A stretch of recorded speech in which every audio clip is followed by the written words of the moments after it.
Birlashgan Millatlar Tashkiloti tomonidan 2015-yilda belgilangan 17 ta barqaror rivojlanish maqsadlarida SDG 16, ya'ni 2030-yilgacha erishish kerak bo'lgan 17 ta maqsadni o'z ichiga oladi. SDG 16, ya'ni tinchlik, adolat va inklyuziv jamiyatni rag'batlantirish, institutlarni kuchaytirish va barcha uchun adolatdan foydalanish imkoniyatini ta'minlash va barcha darajadagi samarali, hisobdor va inklyuziv institutlarni qurishdan iborat. Hamma joyda odamlar zo'ravonlikni barcha shakllaridan qo'rqmasliklari va millati, e'tiqodi, jinsi va orientatsiyasidan qat'iy nazar o'zlarini xavfsiz his qilishlari kerak. Yuqori darajadagi qurolli zo'ravonlik, ishonchsizlik mamlakat taraqqiyotini halokatga olib kelishi mumkin. Jinsiy zo'ravonlik, jinoyat, ekspluatatsiya, qiynoqlar, ziddiyatli yoki qonun ustuvorligi bo'lmagan joylar keng tarqalgan hukumatlar, fuqarolik jamiyati va jamoatlar mojaro va ishsizlikka doimiy yechim topish uchun birgalikda ishlashi kerak. Qonun ustuvorligini mustahkamlash va inson huquqlarini ta'minlash, noqonuniy qurollar oqimini kamaytirish, korrupsiyaga qarshi kurashish va har doim inklyuziv ishtirokni ta'minlash kabi jarayonlarni asosiy o'rin tutadi.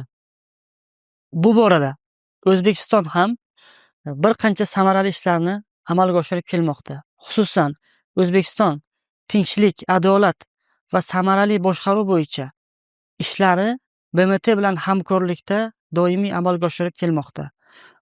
Bunga qonun ustuvorligini mustahkamlash, korrupsiya, jinoyatchilikni oldini olish, noqonuniy faoliyatlar bilan shug'ullanish, fuqarolarning huquqlarini himoya qilish va ochiq va samarali boshqaruv ta'minlash, shuningdek xalqaro va hududiy tinchlikni ta'minlash va qo'llab-quvvatlash bo'yicha bir qancha ishlarni amalga oshirib kelmoqda.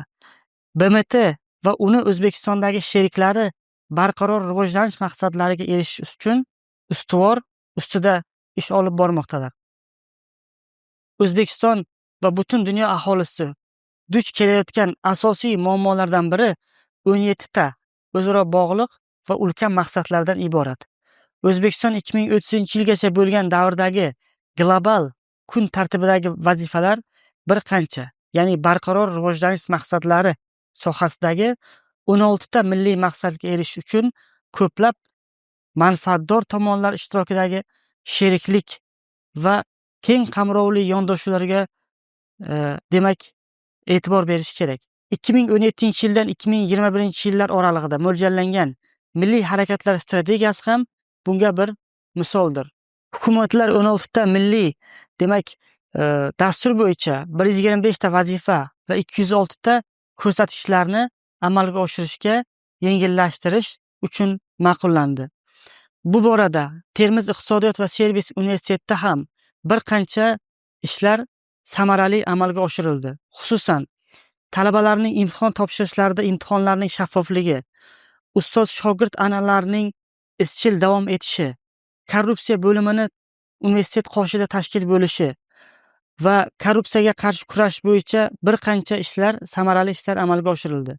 Bundan tashqari, gender tengligi bo'yicha universitetda bir qancha ishlar amalga oshirildi. Xususan, universitet o'qituvchilarining 50% dan ko'pi ayollar va erkaklarni tashkil qilishi ham gender tengligiga bo'lgan bir munosabat deyish mumkin.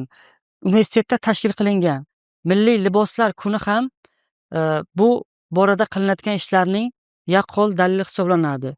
Bundan tashqari, turli sport musobaqalarining tashkil qilinishi, huquqbuzarlikni oldini olish bo'yicha doimiy tarzda o'tkaziladigan profilaktik tadbirlar, xususan 20 dan oshiq profilaktik tadbirlar, suhbatlar, 17 ta seminarlar va 30 dan oshiq davra suhbatlari shu yilning o'zida bo'lishi bunga yaqqol misol hisoblanadi.